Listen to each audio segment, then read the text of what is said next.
आज हम एक महान हस्ती के बारे में आप लोगों को थोड़ी बातें बताना चाहता हूं।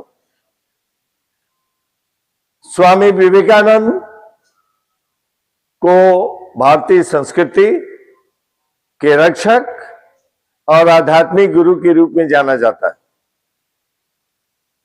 उन्होंने ऐसा कार्य किया जिससे उनकी प्रसिद्धि भारत के सभी नेता हो, अभिनेता हो या गुरु हो, उनकी प्रसिद्धि भारत से विदेशों में जाती है। वे एकमात्र ऐसे धर्मगुरु थे जिनकी प्रसिद्धि विदेशों से भारत में आई। उनके जीवन की एक छोटी सी घटना का जिक्र आप लोगों के सामने करना चाहूंगा। अमेरिका के शिकागो शहर में विश्व धर्म सम्मेलन हो रहा था। भारत के तरफ से स्वामी विवेकानंद को भेजा गया, वो भी चंदा के माध्यम से। श्रीलंका होते हुए अमेरिका गए, वहां उनको रहने के लिए जगह नहीं थी, एक भारतीय परिवार के घर में रहे।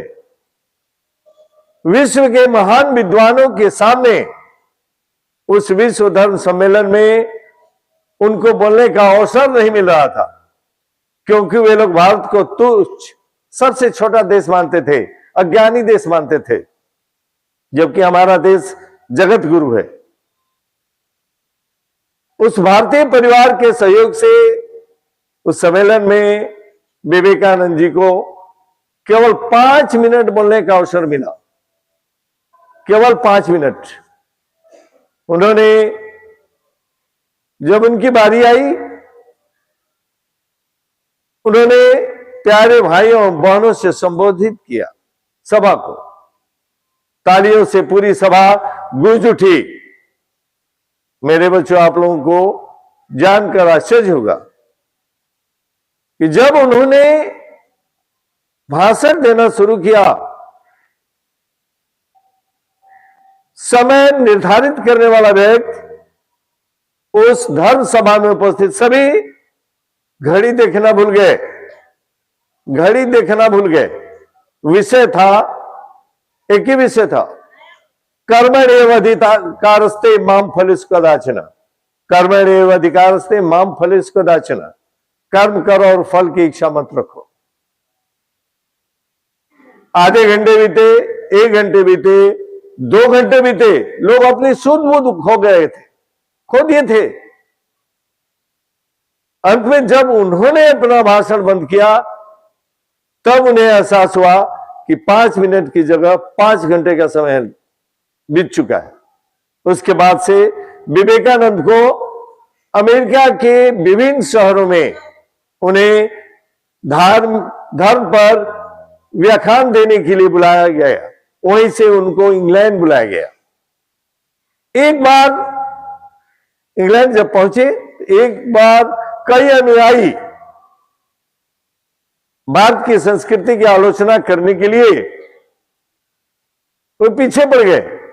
उन्होंने विवेकानंद से पूछा, स्वामी विवेकानंद से पूछा, एक बात बताइए, यदि श्री कृष्ण भगवान है, जिनके द्वारा उपदेशित जो गीता, पवित्र गीता में संग्रहित है, एक बात बताइए, वो कृष्ण गोपियों के साथ घूमते क्यों थे? स्वामी विवेकानंद आगे आगे चलने लगे। इस प्रश्न का उत्तर पाने के लिए अनुयायी उनके पीछे चलने लगे। विवेकानंद दौड़ने लगे, अनुयायी भी दौड़ने लगे, जानने के लिए उत्सुकता बस कि क्या उत्तर देते हैं। बहुत दौड़ाया उन्होंने, अंत में एक जगह वो रुक गए। उन्होंने पूछा कि आप लोग मेरे पीछे क्यों दौड़े? लोगों ने बताया, इसलिए कि आपका उत्तर जान सके। यही सत्य था। जितनी गोकुल की गोपियां थी, वे अपनी आध्यात्मिक पिपासा को शांत करने के लिए भगवान श्री कृष्ण के पीछे पीछे घूमती थी, उनके चारों तरफ मंडराती थी। वे सभी अध्यात्म की ज्ञाता थी। मेरे बच्चों, ये थे हमारे स्वामी विवेकानंद। ऐसे गुरु, ऐसे संत, ऐसे हमारे संस्कृति के रक्षक सैकड़ों नहीं, हजारों नहीं, करोड़ों वर्ष में एक बार दिखते हैं मेरे बच्चों, करोड़ों वर्ष में एक बार। बस इतना ही मेरे बच्चों, उनके जीवन के छोटे प्रसंग से आप लोग जान गए होंगे कि वे कितने बड़े आध्यात्मिक गुरु थे और हमारी भारतीय संस्कृति के रक्षक थे। इतना ही मेरे बच्चों, धन्यवाद।